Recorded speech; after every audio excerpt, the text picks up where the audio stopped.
کہ یزید کے بارے میں حضرت مفتی تقی عثمانی صاحب کی رائے معتدل ہے. میرے خیال میں ان کی رائے یہ ہے کہ یزید کا حضرت حسین کے قتل میں شریک ہونا یا ان کے حکم پہ قتل کرنا یہ کسی مستند روایت سے ثابت بولو بھائی نہیں ہے، ثابت نہیں. اسی طرح یزید کا شرابی کبابی یہ سب چیزیں بھی کسی مستند اوتھینٹک روایت سے ثابت نہیں. یزید اس قتل میں شریک تھا یا نہیں تھا، نہ اس بارے میں ہمیں حضرت حسین کا کوئی قول ملتا ہے، نہ کوئی صحیح حدیث ملتی ہے. تو یہ اس وقت کے دور کا سب سے بڑا ظلم تھا جو کربلا میں ہوا، اور یہ آج کے دور کا سب سے بڑا ظلم ہے کہ امام حسین کے قاتلوں کو باعزت بری کر دینا. یہ سب سے بڑا ظلم ہے، اور یہ کہہ دینا کہ یزید کو تو پتہ ہی نہیں تھا کہ کربلا میں جو کچھ ہو رہا تھا. یہ بتائے واقعہ کربلا یہ کوئی عام بات تھی؟ یہ حسین ابن علی تھے. اس طرح نہیں کہ یزید کو کچھ پتہ نہیں تھا اور جو کچھ کیا اس کے گورنر نے کیا. یہ حسین ابن علی تھے جن کے پورے خاندان کو کربلا کی سرزمین پہ شہید کر دیا گیا، علی اصغر تک کو نہیں چھوڑا گیا. یہ کوئی عام ہستی نہیں. حسین ابن علی جن کو حضور کاندھے پر اٹھاتے تھے تو لوگ کہتے تھے اے حسین اپنی سواری دیکھو، تو حضور فرماتے تھے اے لوگو سواری کو نہیں سوار کو دیکھو. یہ وہ حسین ابن علی تھے. اور یہ ہم جیسے نوجوانوں پر سب سے بڑا ظلم ہے کہ جن کے دل اہل بیت کی محبت میں جیتے ہیں، اور یوں کہہ دینا کہ ان کے قاتل کو کہہ دینا کہ اس کا قصور نہیں تھا. ایسے سمجھو کہ آپ نے ہم سے ہماری زندگی چھین لی یہ بات کہہ کر. آئیے دلائل سے ہم ثابت کرتے ہیں کہ یزید قاتلین حسین تھا. لعنت ہو اس بدبخت پر. آئیے سنیے، ایک عام بات نہیں تھی.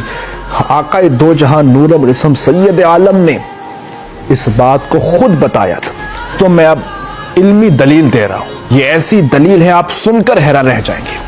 اس دلیل کے بعد اب یزید کا دفاع نہیں ہو سکتا. یہ جواب ان کے پاس ہے ہی نہیں. سنیے اب حدیث سنیے، فرمان مصطفیٰ سنیے. حضرت ابو عبیدہ رضی اللہ تعالیٰ عنہ اس حدیث کے راوی ہیں، اور اس حدیث کے پہلے حوالے سن لیجئے. آپ حوالے سنیں گے تو خود حیران ہو جائیں گے. حضرت ابو یعلا اس حدیث کو روایت کرتے ہیں. امام بہقی اس حدیث کو روایت کرتے ہیں، حدیث نمبر 871 دلائل النبوت میں. امام ابن حماد اس حدیث کو روایت کرتے ہیں. امام دیلمی اس حدیث کو روایت کرتے ہیں الفردوس میں. حافظ ابن کثیر البدایہ والنہایہ میں اس حدیث کو روایت کرتے ہیں. امام حجر اسقلانی حدیث نمبر 4466 اس حدیث کو لائے ہیں. امام الحارث اس حدیث کو لائے ہیں. میں نے اتنے سارے امام آپ کے سامنے رکھے، سب اس حدیث کو لائے ہیں. اور یہ حدیث کیا ہے؟ حضور نے فرمایا. اور اس حدیث کے راوی کون ہے؟ حضرت ابو عبیدہ. حضرت ابو عبیدہ فرماتے ہیں کہ حضور نے مجھ سے فرمایا کہ ایک ایسا دور آئے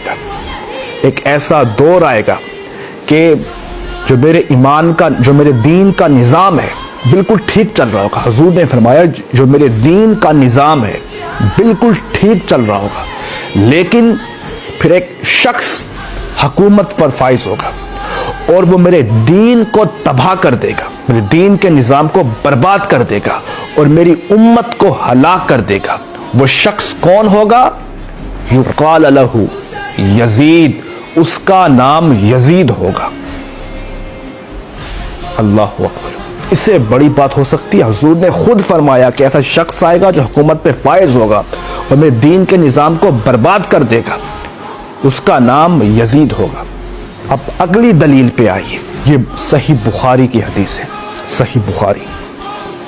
حضرت ابو ہریرہ رضی اللہ تعالیٰ عنہ مروان کی مجلس میں بیٹھے تھے، اور ابو ہریرہ مروان کو کہہ رہے تھے جو اس وقت کا گورنر تھا، اسے کہہ رہے تھے کہ حضور نے مجھے کہا تھا کہ ایک وقت آئے گا کہ جب قریش کے نوجوان حکومت پر بیٹھیں گے، اوباش نوجوان قریش کے حکومت پر بیٹھیں گے، اور جب وہ حکومت میں آئیں گے تو میری امت کی ہلاکت کریں گے، قتل و غارت کریں گے. حضرت ابو ہریرہ فرماتے ہیں اگر میں چاہوں تو میں ان کے نام بھی تمہیں بتا سکتا ہوں. یہ مروان سے کہہ رہے ہیں، اس وقت کا گورنر تھا. تو مروان نے کہا لعنت ہو ان نوجوانوں پر. پھر حضرت ابو ہریرہ مدینے کی گلیوں میں پھرتے تھے اور کہتے تھے کہ اے اللہ مجھے 60 ہجری سے بچا. اس سے پہلے مجھے اس دنیا سے رخصت کر دے تاکہ میں ان نوجوانوں کی حکومت نہ دیکھ سکوں. اس بات پہ غور کیجیے گا. یہ الفاظ سن کر حضرت ابو ہریرہ کہتے تھے کہ مجھے 60 ہجری سے بچا، میں ان نوجوانوں کی حکومت نہ دیکھوں. تو حافظ ابن حجر عسقلانی فرماتے ہیں، حافظ ابن حجر عسقلانی فرماتے ہیں کہ وہ سب سے پہلا نوجوان جس کی وجہ سے حضور کی امت کی ہلاکت ہوئی، حضور کا دین برباد کیا گیا، وہ پہلا شخص یزید تھا. یہ اشارہ یزید کی طرف تھا. یہ صحیح بخاری کی حدیث ہے. وباش نوجوان آئیں گے انہیں دین کو تباہ کریں گے، وہ پہلا نوجوان یزید تھا. اب آگے سنیے.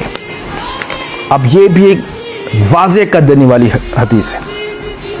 ام سلمہ فرماتی، حضرت ام سلمہ فرماتی ہیں کہ حضور نے فرمایا کہ جب 60 ہجری آئے گی، حضرت ام سلمہ فرماتے کہ حضور نے فرمایا جب 60 ہجری آئے گی تو میرے حسین کو شہید کر دیا جائے گا.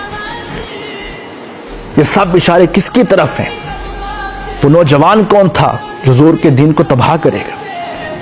یہ صحیح بخاری کی حدیث ہے. امام حضرت ابو ہریرہ فرما رہے ہیں یہ 60 ہجری کس کا دور تھا؟ یہ یزید کا دور تھا. وہ تخت نشی ہوا معلوم. تو یہ سب سے بڑا ظلم ہے آج کے دور میں کہ امام حسین کے قاتلوں کو جب باعزت بری کرتے ہیں. وہ تو ملوث نہیں. یہ اتنا بڑا واقعہ ایسے ہو گیا. یہ کوئی چنگیز خان کا دور نہیں تھا. یہ خلفائے راشدین جو آئے تھے، جنہیں دین اسلام کی عمارت کو کھڑا کیا تھا، یہ پورا نظام قائم کر کے گئے تھے. پورا نظام تھا، ایسا نظام تھا جس میں ایک عام شخص خلیفہ وقت سے یہ پوچھ سکتا تھا یہ آپ نے نیا جوڑا کہاں سے لیا. اور خلیفہ کا یہ حکم تھا اگر بکری کا بچہ بھی مر جائے نا، اس کا بھی ذمہ وار حاکم وقت ہے. تو اس دور میں واقعہ کربلا ہو جائے، حاکم کو خبر ہی نہ ہو، یہ ہو سکتا ہے؟ کسی کی جرت تھی اتنا بڑا واقعہ کرتے؟ اب جتنی بھی کوشش کر لیں آپ کبھی دفاع یزید نہیں کر سکتے. وہ کل بھی باطل تھا، وہ آج بھی باطل ہے. تو یہ کچھ میں نے دلائل آپ کے سامنے رکھیں. جتنا ہو سکے جتنے بھی حسینی ہیں اس ویڈیو کو شیئر کریں تاکہ ان کے چہرے بے نقاب ہوں.